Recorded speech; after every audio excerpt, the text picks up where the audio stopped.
먼저 공개 변론 기회를 주신 재판장님께 감사드립니다. 저는 오늘 단순히 변론을 위해 이 자리에 선 것이 아닙니다. 2024년 그해 대한민국 국방부 장관이 무엇을 보고 어떤 판단과 어떤 조치를 했는지 그 진실을 보고 드리기 위해 이 자리에 섰습니다. 말씀드릴 순서는 원심 판결의 요지와 반박, 무인기 A작전은 우리 국민의 안전을 지키기 위한 정당한 군사작전이었다. 11월 19일 작전 종료 후 12월 3일 비상계엄까지 15일간 그 어떤 군사작전도 없었다. 결론순입니다. 먼저 원심은 제가 무인기 A작전을 이용하여 비상계엄 상황을 조성하기로 공모했다고 판단했습니다. 그 근거는 첫 번째, 여러 모임에서 비상계엄 동참과 필요성을 언급했다. 두 번째, 경호처장 시절부터 이 작전 관련 보고를 받고 지시했다.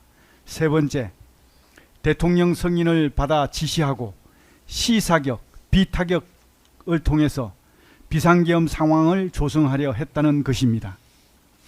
이 세 가지 모두 사실이 아니라는 것을 있는 그대로 말씀드리겠습니다.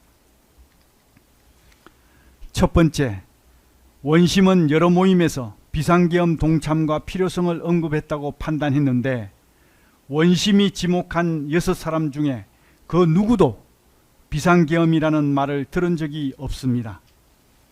신원식 전 장관, 조태용 국정원장, 여인영, 강호필, 이진우 사령관은 물론 곽종건 사령관조차도 이날 비상계엄이라는 용어는 듣지 못했다고 진술을 했습니다.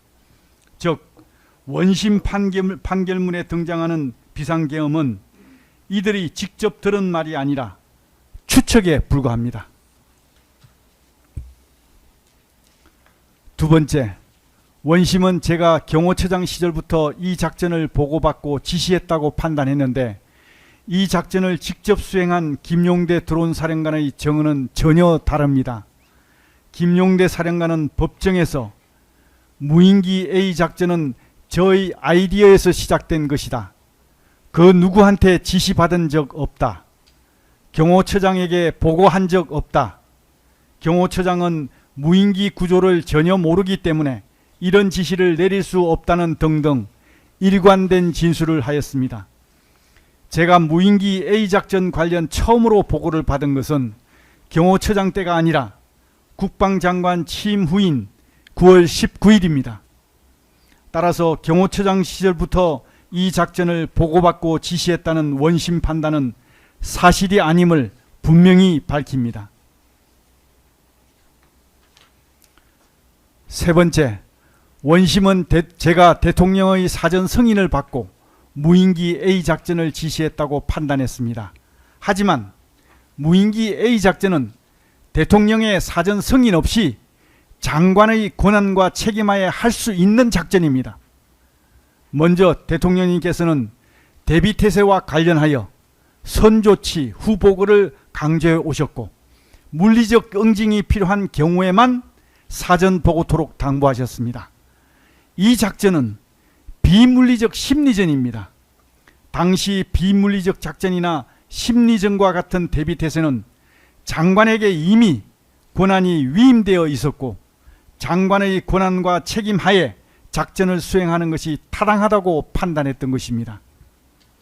따라서 대통령 승인 없이는 불가능했을 것이라는 원심의 판단은 막연한 추측일 뿐입니다. 또한 여인영 방첩사령관은 이 작전 개선에 있지도 않았기에 이 작전 관련 그 어떤 대화나 통화도 한 사실이 없습니다.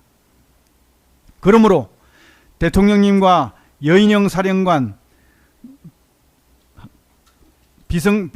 여인영 사령관과 함께 비상계엄 상황을 조성하기로 공모했다는 원심 판단은 전혀 사실이 아니며 오직 장관의 권한과 책임하에 진행된 작전이었음을 분명히 밝힙니다.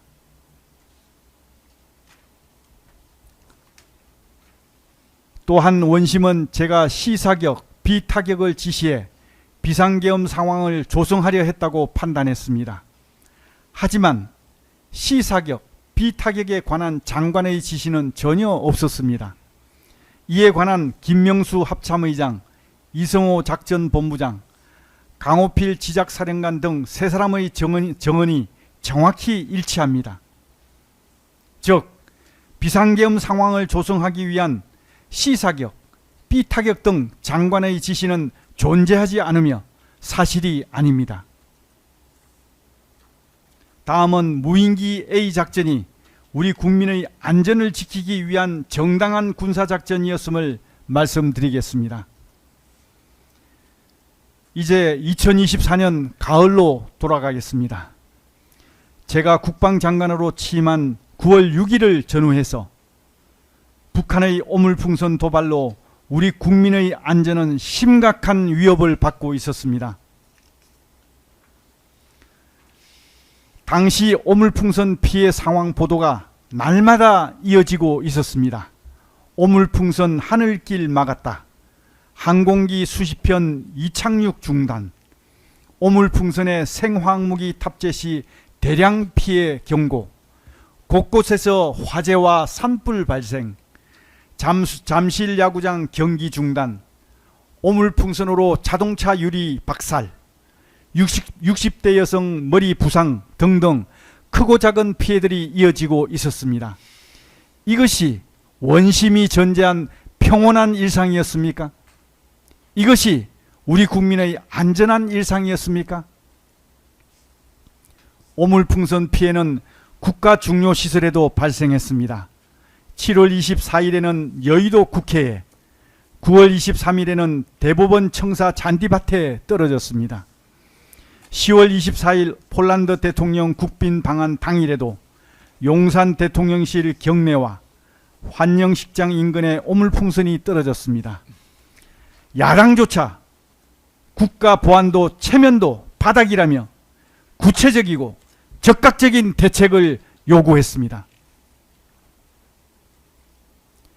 급기야 국회와 언론에서도 오물풍선을 격추시키는 것이 당연하다. 드론 침투도 준비해야 한다. 도발 타격에 강력히 보복하라는 등등 강경한 대응을 요구하면서 국방부의 안일한 대응과 무대책, 안보 무능을 강하게 질타했습니다. 이러한 상황에서 장관 취임 이후 저희 최우선 과업은 당연히 북한 오물풍선 도발과 관련된 각종 위협으로부터 우리 국민의 안전을 지키는 것이었습니다.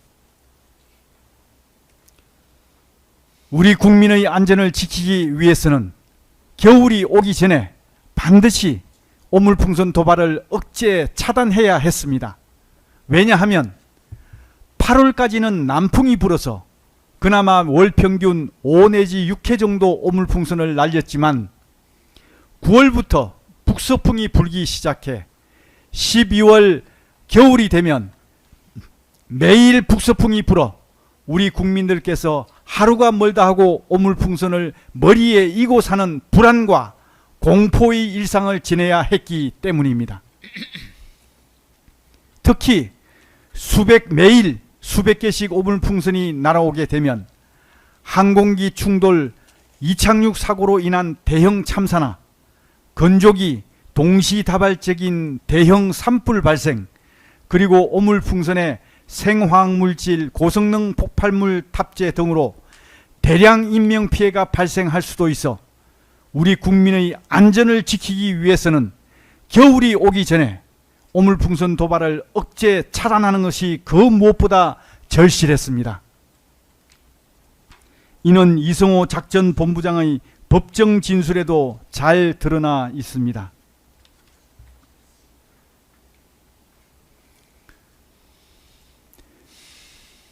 겨울이 오기 전에 오물풍선 도발을 억제 차단하기 위해 저는 4가지 방안을 검토했습니다.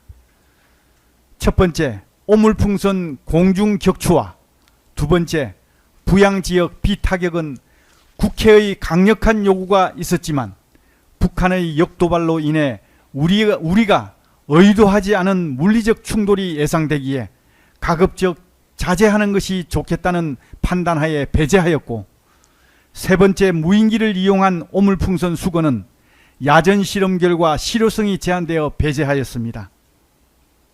네 번째, 무인기 A 작전은 비물리적 심리전 대응으로 물리적 충돌 가능성이 없고, 우리 국민 안전 확보는 물론 적의 취약점인 심리전을 통해 오물풍선 도발을 억제시킬 수 있는 가장 유용하고 적합한 수단이라고 판단했습니다. 왜냐하면 억제는 적이 오물풍선 도발로 얻는 이익보다 우리의 심리전 응징으로 잃게 될 손실이 더 크다는 것을 느낄 때 이루어질 수 있기 때문입니다. 이 판단에는 세 가지 근거가 있었습니다.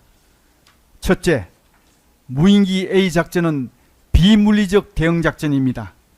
이는 군사적 긴장 고조의 염려가 없고 우리 국민의 안전이 확보되며 장관 책임하에 실행 가능한 작전입니다. 둘째, 비례성입니다.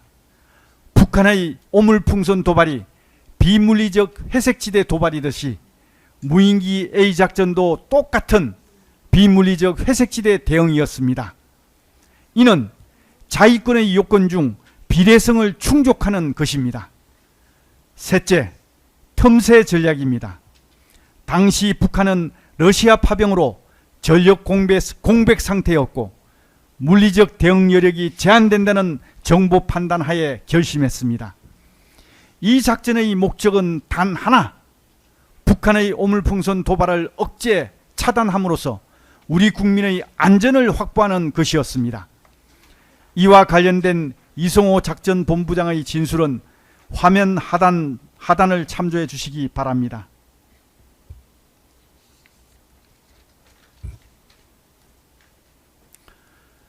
(9월 19일) 장관 취임 후 무인기 A 작전과 관련된 드론사의 첫 보고에서 이 작전이 가능하다는 것을 확인했고, 10월 초부터 11월 19일까지 북한의 오물풍선 도발을 억제 차단하기 위해 자위권 차원의 대응을 장관 책임하에 시행했던 것입니다.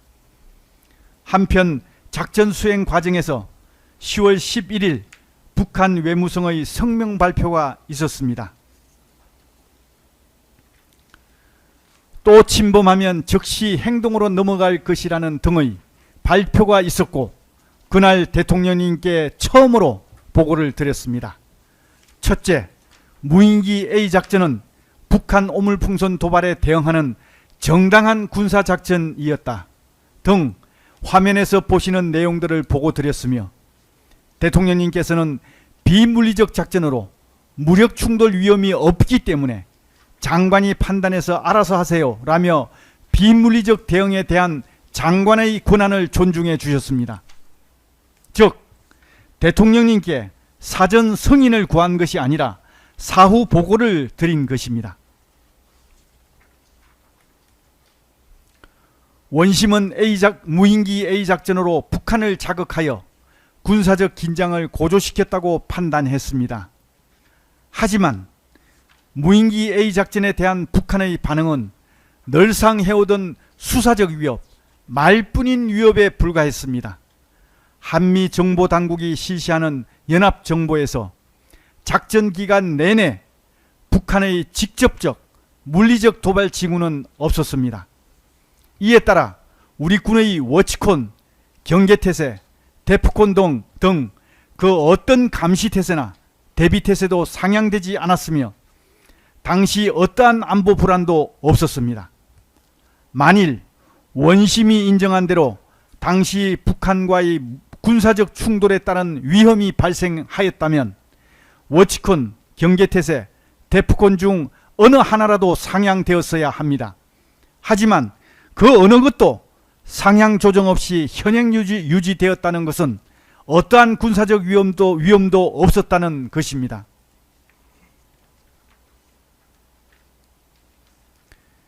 10월 초부터 걸쳐 시행된 무인기 A 작전은 11월 19일부로 근 한 달 반 만에 종료되었습니다.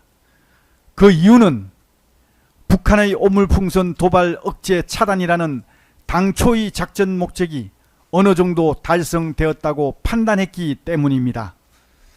화면에서 보시는 것처럼 10월 초 무인기 A작전 개시 전에는 월 평균 6회 이상, 회당 평균 300개 이상 날리다가 작전 개시 이후에는 11월의 경우 이틀에 한 번꼴로 북서풍이 자주 부는데도 불구하고 작전 종료일 기준 단 한 차례만 날렸을 뿐이며, 특히 그 수량도 회당 20 내지 30개로 10배 이상 대폭 줄어들었습니다. 따라서 겨울이 오기 전에 억제 차단시키겠다는 작전 목적이 어느 정도 달성되었다고 판단하여 11월 19일 작전을 종료하였던 것입니다. 저는 지금도 이 작전은 성공한 작전이라고 자부하고 있습니다. 하지만 성공적인 작전으로 우리 국민의 안전을 지켜낸 김용대 드론 사령관을 비롯한 드론사 장병들에게 훈장은커녕 범죄자로 몰아 군인으로서의 명예를 짓밟고 있는 현실이 무엇보다 가슴이 아픕니다. 참고로 이성호 작전본부장은 원심법정에서 김명수 합참의장과 이 작전이 대단히 효과적이고 주도권을 갖고 가는 작전이라는 인식을 공유하였다는 취지로 정언한 바가 있습니다. 다음은 10월 19일 작전 종료 이후 12월 3일 비상계엄까지 15일간 그 어떤 군사작전도 없었던 작전 공백에 대해 말씀드리겠습니다. 원심의 판단대로 무인기 A작전이 비상계엄 상황 조성 목적이었다면 11월 19일 작전을 종료할 게 아니라 작전을 지속하거나 더 강화했어야 합니다. 그런데 11월 19일 작전 종료 이후 무인기 A작전 재개는 물론 오물풍선 격추를 비롯한 C사격, B타격 등 그 어떤 물리적 대응도 지시도 없었습니다. 이성호 작전본부장, 김명수 합참의장은 물론 강호필 지작사령관조차도 이에 대해 일치된 진술을 하고 있습니다. 또한 작전을 직접 수행한 김용대 드론 사령관도 동일한 취지로 정언하였습니다.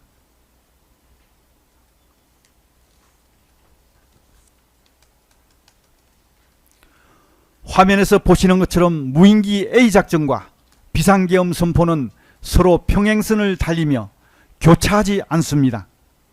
따라서 무인기 A작전은 비상계엄과 관련이 없으며 비상계엄 상황 조성이 목적이었다는 원심의 판단은 사실이 아닙니다. 특히 원심 판결문에는 이 15일간의 작전 공백에 대해 그 어떤 언급도 없습니다.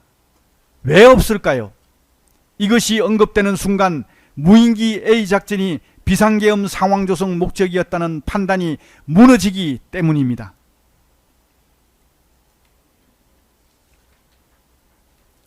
또한 11월 19일 작전 종료 이후 15일간의 공백 기간 중 있었던 장관의 행적을 살펴보고자 합니다. 타임라인에서 보시듯이 11월 19일 작전이 종료되고 열흘 후인 11월 28일 북한은 오물풍선 재도발을 했습니다.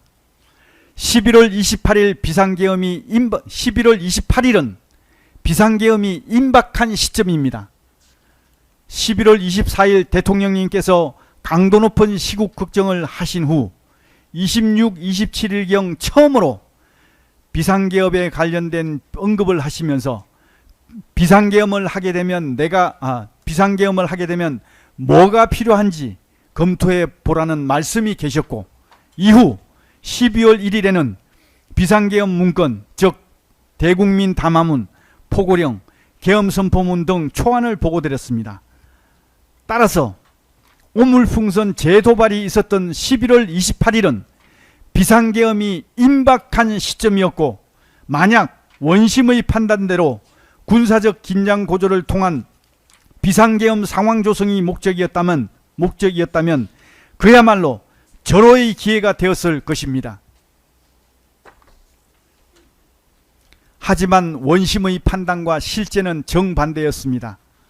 화면에서 보시는 바와 같이 원심 판단대로 비상계엄 상황 조성이 목적이었다면 북한이 재도발한 11월 28일 군사적 긴장 고조를 위해 즉시 합참 전투 통제실로 달려가 장관이 직접 작전 지휘를 해서 무인기 A 작전을 즉각 재개시키고 오물풍선 공중 격추를 비롯한 C사격, B타격 등 강력한 물리적 응징을 지시해서 군사적 긴장을 최고조로 높였어야 합니다. 그런데 실제 장관의 행적은 합참 전투 통제실에 가지도 않았고 공관에 정위치하여 무인기 A 작전은 물론 B 타격 등 그 어떤 물리적 응징 지시도 하지 않았습니다. 오히려 합참의장에게 전화해서 안정적으로 상황을 관리해 달라고 지시했습니다. 안정적 상황 관리란 불필요한 군사적 충돌이 없도록 하라는 뜻이 내포되어 있습니다. 김명수 합참의장과 이성호 작전본부장 모두 법정 진술을 통해 당일 장관의 행적을 확인해주고 있습니다.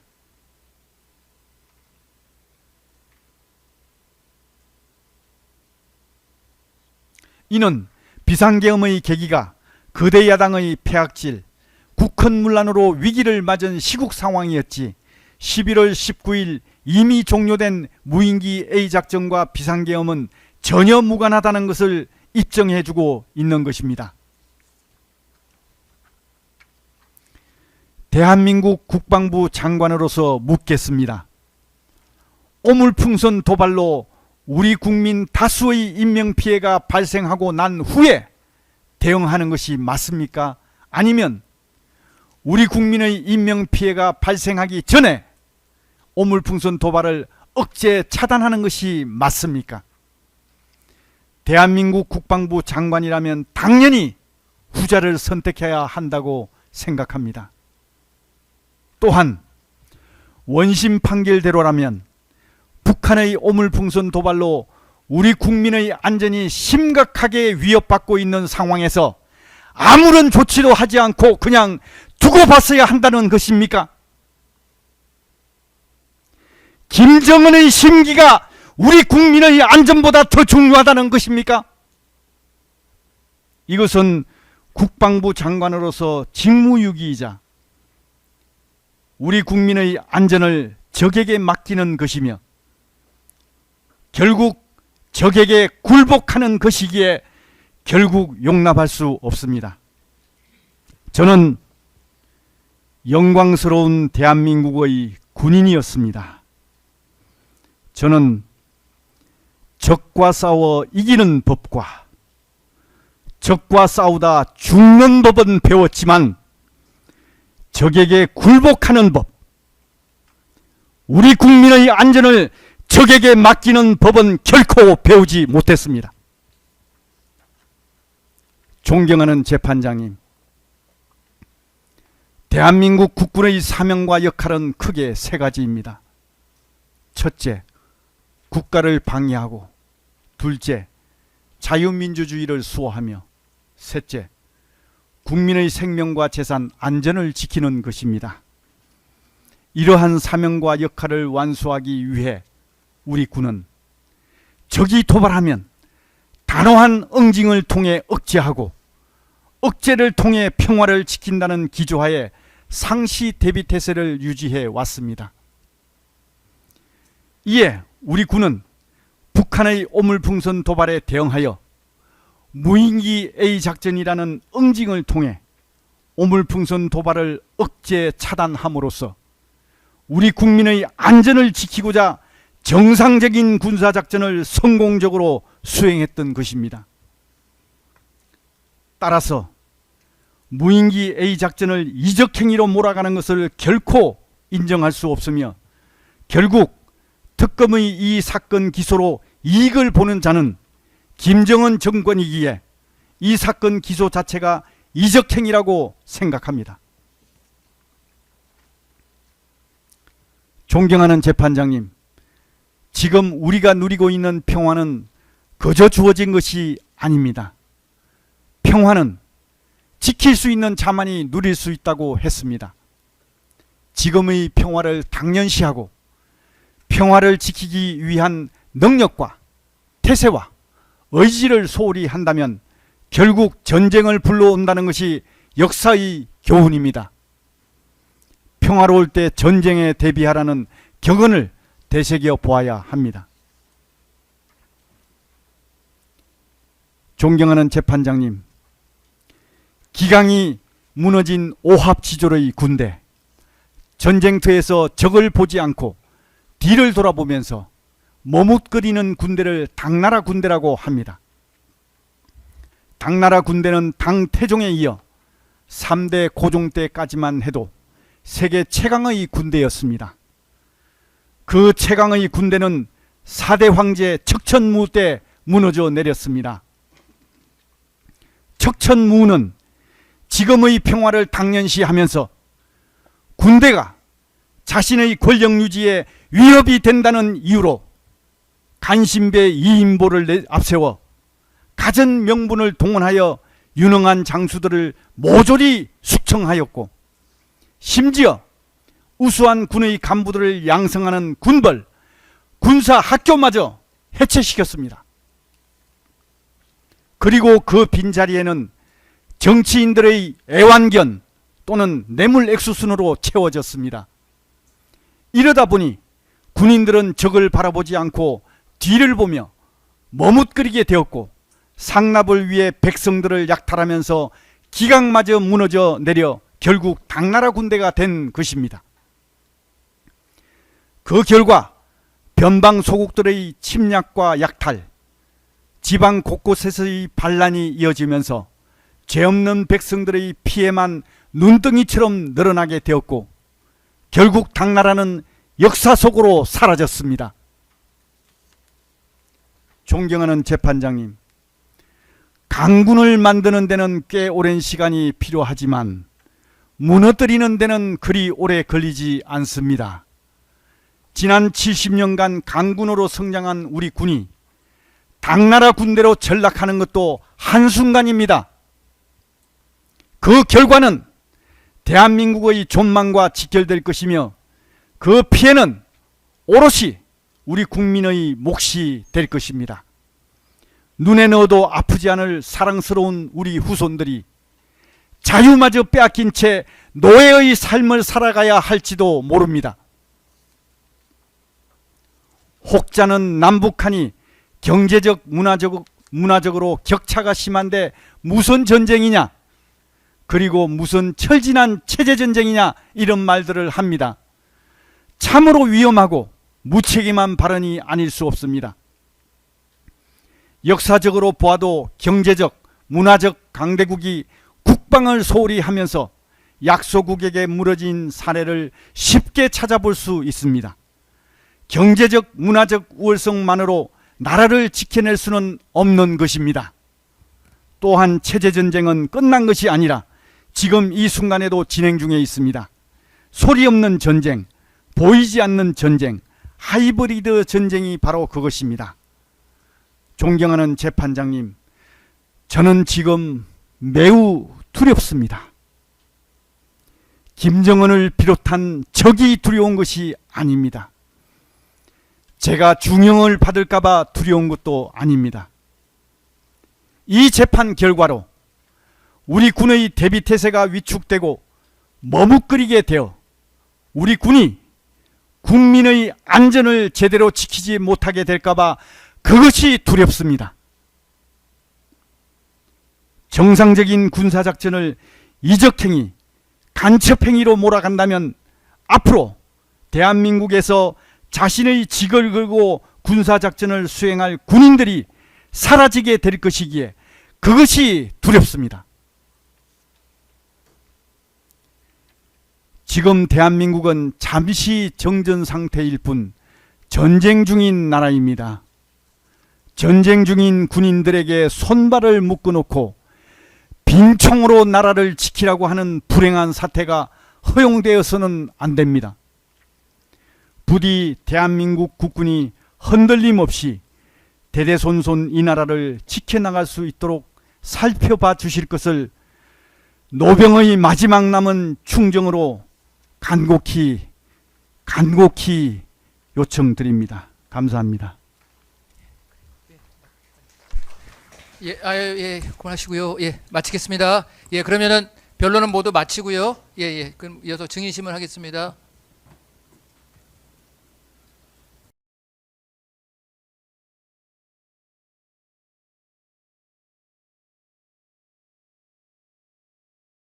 그다음에 오늘 진행하는 증인신문은 소속 공무소의 요청 등을 고려해서 헌법 제109조 단서에 따라 국가의 안전보장 등의 사유로 재판을 비공개로 진행하겠습니다.